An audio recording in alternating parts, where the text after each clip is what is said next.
नमस्कार दोस्तों, कैसे हैं आप सब। आज हम बात करेंगे लोन के सैंक्शन लेटर के बारे में। हम जब भी कोई बैंक से लोन लेते हैं तो हमसे एक सैंक्शन लेटर पे साइन करवाया जाता है बहुत सारे डॉक्यूमेंट्स के साथ में। और ये सैंक्शन लेटर बहुत ही इंपॉर्टेंट होता है, बहुत ही ज़रूरी होता है। हमें ध्यान ये रखना है कि जब भी हम सैंक्शन लेटर पे साइन करें तो पहले हम उसे पढ़ें। ऐसा क्यों ज़रूरी है, इसी बारे में आज हम वीडियो में चर्चा करेंगे।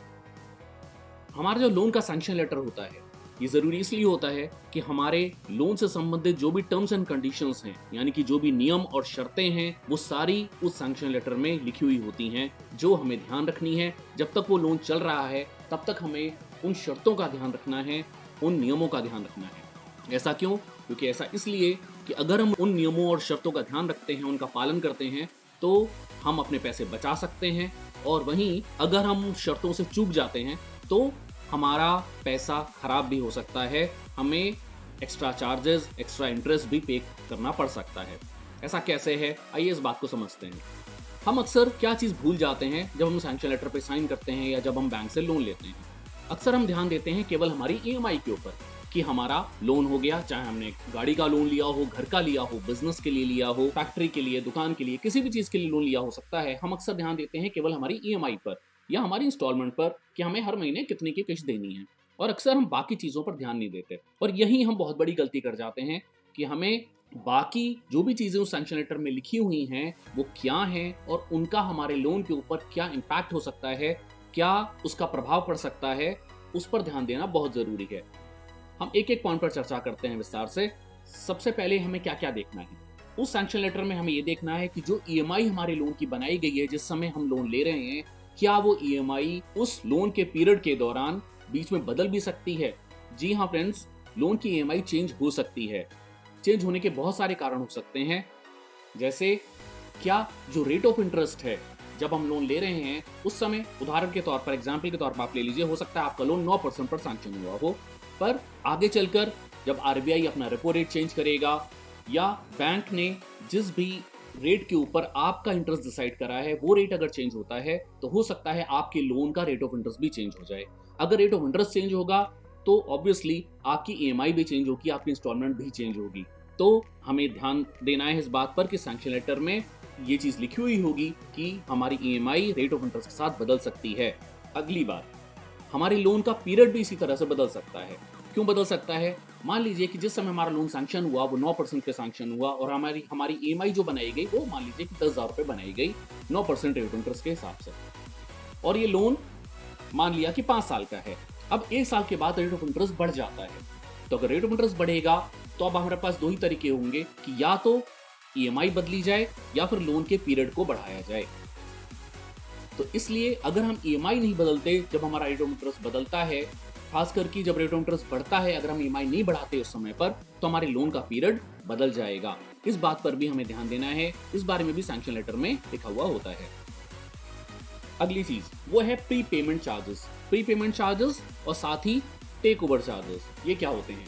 प्री पेमेंट चार्जेस होते हैं कि मान लीजिए आपने जो लोन लिया वो 5 साल के लिए लिया और आप समय से पहले ही उस लोन को भरना चाहते हैं, उस लोन को चुकाना चाहते हैं। तो बहुत सारे बैंक्स ऐसे हैं जो कि प्री पेमेंट चार्जेस भी लेते हैं। समय से पहले लोन को चुकाने के ऊपर चार्जेस लगते हैं। वो चार्जेस कुछ भी हो सकते हैं, लोन अमाउंट का 1% या 2% हो सकते हैं। तो हमें ये चीज भी सैंक्शन लेटर में देखनी है कि अगर हम समय से पहले अपना लोन चुकाते हैं तो क्या उसके ऊपर कोई प्री पेमेंट चार्जेस लगेंगे। इसके बाद होते हैं take over charges. Take over charges क्या होते हैं? हो सकता है आपने किसी एक बैंक से लोन लिया और 1 साल के बाद आपको ये लगता है कि आपको अपना लोन किसी और बैंक में शिफ्ट करना है, तो उसको कहते हैं टेक ओवर। तो सैंक्शन लेटर में हमें इस बात पर भी गौर करना है कि क्या कोई टेक ओवर चार्जेस एप्लीकेबल हैं आपके लोन के ऊपर। तो जब भी आप टेक ओवर करवाने जाएंगे तो आपको ये चार्जेस लगेंगे। इसके बाद हमें ध्यान देना है पेनल इंटरेस्ट पे। पेनल इंटरेस्ट क्या होता है? जिसे हम हिंदी में कहते हैं दंड ब्याज।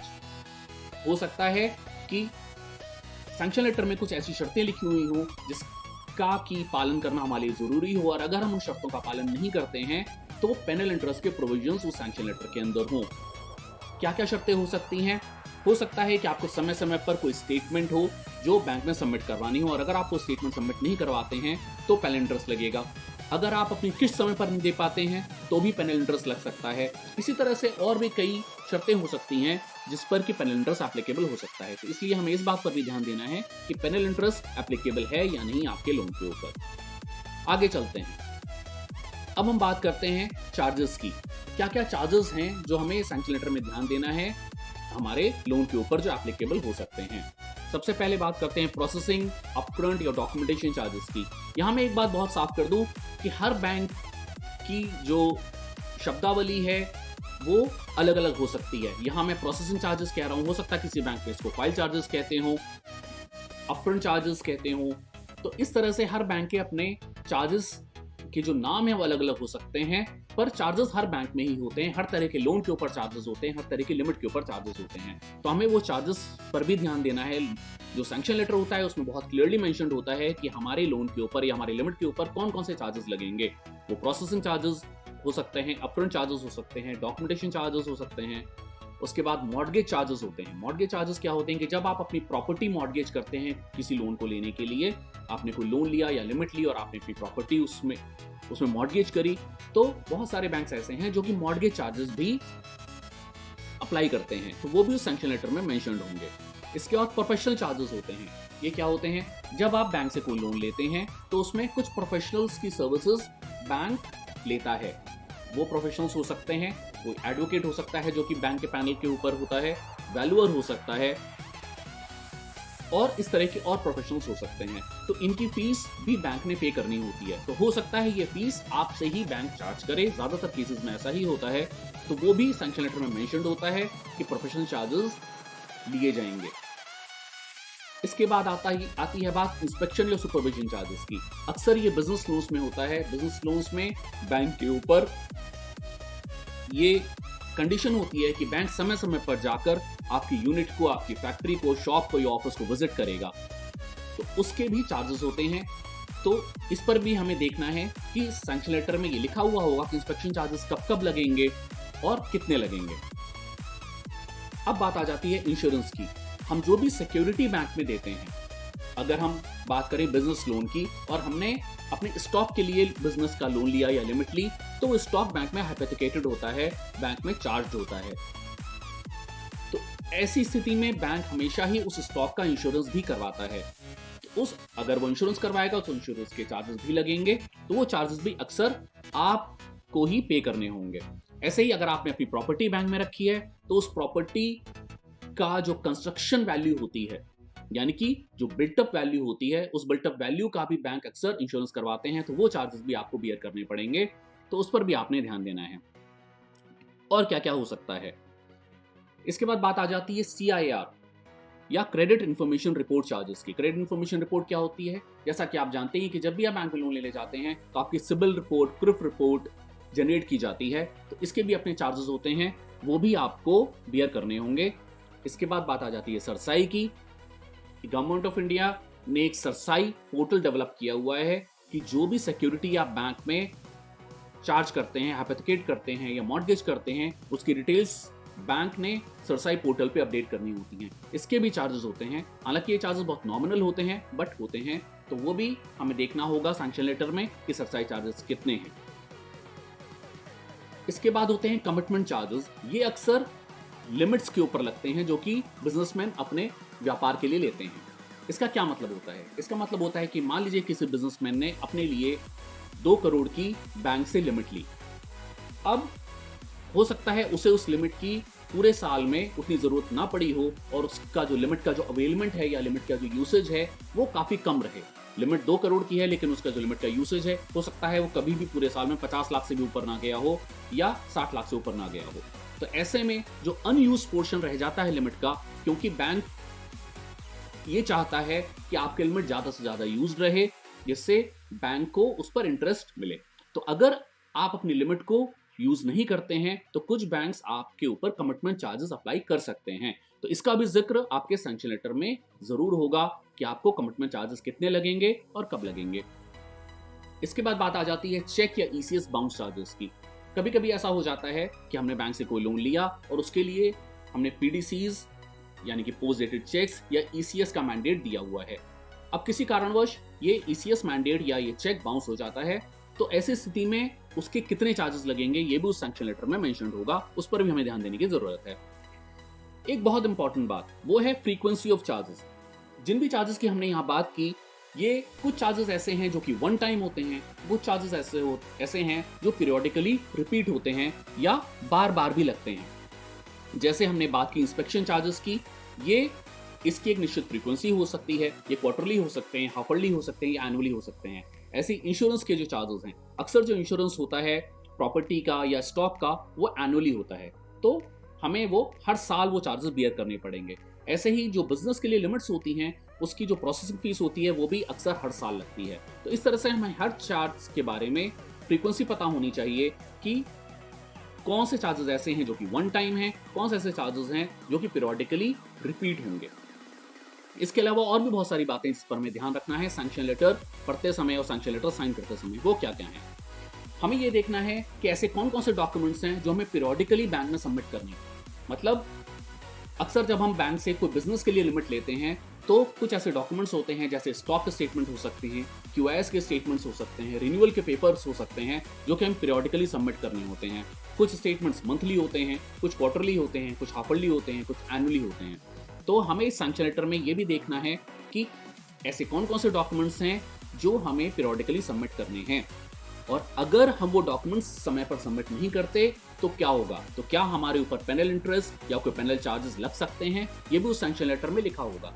अगर सैंक्शन लेटर में नहीं भी लिखा हुआ है तो आप बैंक ऑफिसर से या बैंक एम्प्लॉय से इस बात पर डिस्कशन कर सकते हैं कि क्या कोई ऐसे डॉक्यूमेंट्स हैं जो आपको समय समय पर सबमिट करने हैं।